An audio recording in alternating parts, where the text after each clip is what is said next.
Hello, my name is Alicia. Welcome to my channel. So today I'm going to be doing the Booktube newbie tag, and I'm also going to be taking you through some of my current reads. So we are going to be starting with the Booktube newbie tag. So I have 10 questions here. So let's get right into the video. Question number 1, why did you start this channel? I started this channel because I love storytelling. I love talking about books and movies, and I spent a lot of time reading books, watching movies, and thinking about and writing my own stories. And I wanted to create a platform where I could talk about these things and share my passions and interests. Question number 2, what are some fun and unique things that you can bring to BookTube? Besides my own thoughts and opinions, it would be my eclectic taste in books and movies, and sharing and talking about books and movies that are a little less mainstream. The channel is not only going to be about books, but also film and TV. I'll be sharing my writing and filmmaking journey along with some occasional vlogs. Question number 3, what are you excited about for this new channel? And what type of content are you excited to make?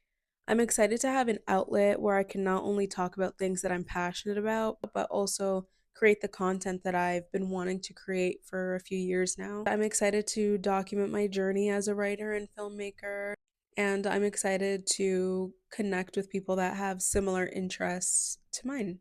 Question number 4, what book or series got you into reading, and when did you start reading? Some of my earliest memories of reading were books by Robert Munsch, Charlotte's Web by E.B. White, and The Very Hungry Caterpillar, and pretty much any children's books that my classroom had. As I started getting older, maybe grade 4 or 5, I really liked the Ivy and Bean books, and I loved the Amulet series. And those were some of the early days where I discovered that I wanted to write my own stories. Question number 5, what are your reading goals for this year? My reading goal is to read 24 books this year, which is about 2 books a month. But overall, I just want to continue being consistent with reading every single day and making time to actually read, even if it's just a few pages. I kind of naturally created a reading system where I'll read my nonfiction book in the morning, about a chapter or so, and then kind of midday when I'm at work on break, I'll read a little bit more of that book, or I'll switch over to my fiction book. And then in the evening slash nighttime before bed, I'll read one of my fiction books that I'm reading. Question number 6, hardcover or paperback? Usually always paperback. The only time I actually like getting hard copies is when it's memoirs. If I do buy a hardcover of a fiction book, it's probably because the hard copy was on sale and cheaper than the paperback. Question number 7, physical books, ebooks, or audiobooks? For me, it's always going to be physical books. I feel like there's nothing like reading a physical copy of a book. It's almost like journaling, like there's nothing like putting pen to paper. It's just a better flow, I feel. I really only read online if it's a book that I'm reading on Wattpad, because there's no other format to read it in but online. When it comes to audiobooks, I'll typically only listen to an audiobook if it's a book that I've already read, and maybe I'm at work or I'm out and about and like I just want to hear the words again or listen to the story again. Question number 8, what is your least favorite book trope? For me, that would be enemies to lovers. I feel like I have a love-hate relationship with enemies to lovers. I have read some books that I enjoyed from that trope, like Things We Never Got Over by Lucy Score. I really enjoyed that book. But for me, I almost feel like there's no room for redemption when it comes to that trope, in my opinion, because the way I think, I'm like, there's no way I would be in a relationship with someone, much less friends, if they were an a-hole to me. So that's my thing with enemies to lovers. I love hate it, and yeah, I don't think that'll ever change. Question number 9, what is the last book you recommended to someone? The last book I recommended to someone was actually a nonfiction book. It's Daring Greatly by Brene Brown, which is one of my favorite books that I've ever read. The book explores topics of vulnerability, shame, courage, and living a wholehearted life, as Brene likes to call it. I'm just going to read a little bit of what the back says. In a world where never enough dominates and feeling afraid has become second nature, vulnerability is submersive, uncomfortable, even a little dangerous sometimes. Without question, putting ourselves out there invites a far greater risk of being criticized or feeling hurt. But Brene Brown explains that when we shut ourselves off from vulnerability, we distance ourselves from the experiences that bring purpose and meaning to our lives, and that nothing is as dangerous, uncomfortable, or hurtful as standing on the outside, looking in and wondering what it would be like if we had the courage to step into the arena. Daring greatly is a practice and a powerful new vision of letting ourselves be seen. I absolutely love this book.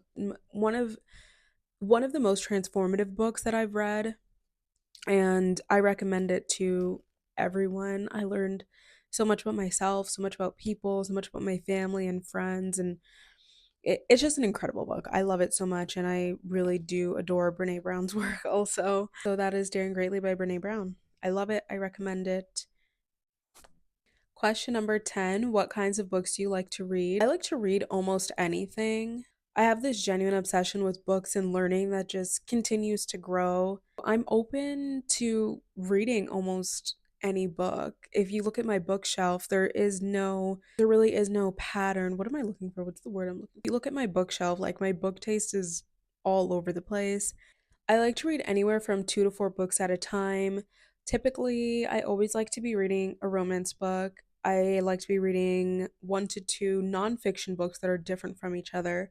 And then the last book is could be pretty much anything. It could be classic, it could be fantasy, it could be thriller, pretty much any kind of book. Now that we're done with this booktube newbie tag, let's go on to my current read. Here are the current reads. Let's get into it. So the first book I have here is Things We Hide from the Light by Lucy Score. If you're unfamiliar with this author, this is the second installment from the Knockmount series. Let's read a little bit about this book.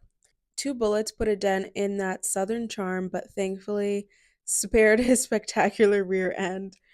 He's got his hands full with the man who shot him still on the loose, healing wounds and citizens that think of the law as more of a guideline. Throw in the gloomy mood that clings to him, and the last thing he needs is a smart mouthed, gorgeous new neighbor making him feel things he doesn't have the energy to feel. Lina Solavita has her reasons for being in town. She's on a mission, and the fewer people that find out about it, the better. She does her best. She does her best work alone, and as soon as she finds what she's after, she's hitting the road for the next solo adventure. Too bad the town of Knockmount has other ideas. Soon, Lena finds herself sucked into small town life. But when Nash finds out why she's there, flirty friends become furious enemies. The sparks flying don't know the difference between lust and hate. When danger forces them together, it's only a matter of time before they both get burned. This has been my evening book. This is my bedtime book. I love it. I'm actually really enjoying this book. I'm on page 180, and yeah, love it. And this is what I'm currently reading. Next is Wuthering Heights by Emily Bronte. I recently just started this book. This is the first classic book that actually no, it's not. It's not the first classic book that I picked up, but I think this is going to end up being the first classic book that I actually end up finishing because my goal is to read this book first and then still be able to go catch the movie in theaters. So I really got to pick it up because this movie came out almost a month ago and I don't know how long it's going to be in theaters for. Emily Bronte's novel of impossible desires, violence, and transgressions is a masterpiece of intense, unsettling power. It begins in a snowstorm when Lockwood, the new tenant of Thrushcross Grange on the bleak Yorkshire moors, is forced to seek shelter at Wuthering Heights. There he discovers the history of the tempestuous events that took place years before, the intense passion between the foundling Heathcliff and Catherine Earnshaw, her betrayal of him, and the bitter vengeance he now wreaks on the innocent heirs of the past. This is Wuthering Heights by Emily Bronte, and I am very excited to continue reading this book and then eventually go watch the movie. Hopefully, I catch it in time while it's in theaters. For the next 2 books I'm reading, they are actually nonfiction books. So here I have The Mountain Is You by Brianna Weist. I am actually really enjoying this book so far. This book is about self sabotage, why we do it, when we do it, and how we stop doing it for good. Coexisting but conflicting needs create self sabotaging behaviors. This is why we resist efforts to change, often until they feel completely futile. But by extracting crucial insights from our most damaging habits, building emotional intelligence by better understanding our brains and bodies, releasing past experiences at a cellular level, and learning to act as our highest potential future selves, we can step out of our own way and into our potential. That is The Mountain Is You. I am enjoying this book so far, and it is quite insightful. The last book I have here is The Untethered Soul by Michael A. Singer. This book is about the journey beyond yourself. Who are you really? What would it be like to be free from limitations and soar beyond your boundaries? What can you do each day to find this kind of inner peace and freedom? The Untethered Soul offers a simple, profoundly intuitive answer to these questions. Whether this is your whether this is your first exploration of inner space or you've devoted your life to the inward journey, this book will transform your relationship with yourself and the world around you. The Untethered Soul begins by walking you through your relationship with your thoughts and emotions, helping you uncover the source and fluctuations of your inner energy. It then delves into what you can do to free yourself from the habitual thoughts, emotions, and energy patterns that limit your consciousness. Finally, with perfect clarity, this book opens the door to a life lived in freedom of your innermost being. That is The Untethered Soul by Michael A. Singer, and I am enjoying this book so far. I'm about halfway. Yeah, I'm about halfway done this book. I'm on page 108. Oh no, I'm a little bit more than halfway because I think there's only 180 pages or so. But I have really been enjoying this book. It is the techniques, I guess I could call it, in this book I find myself using in my day-to-day life.